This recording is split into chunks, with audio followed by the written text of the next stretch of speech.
মাহে রমজান সামনে, এবারের রমজানে টার্গেট নাও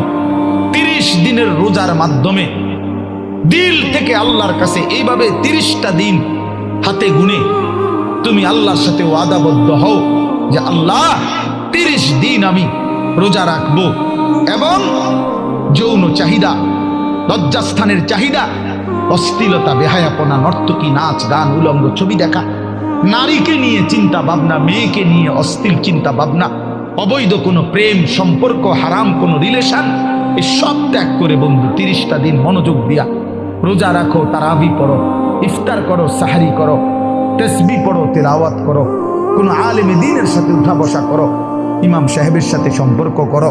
ইনশাআল্লাহ দেখবা আল্লাহ চাহে তো 30 দিনের মাথায় আল্লাহ বলেন লাআল্লাকুম তাত্তাকুন, আমি আল্লাহ ওয়াদা দিলাম মোমেন তোকে মুত্তাকি বানিয়ে দেব।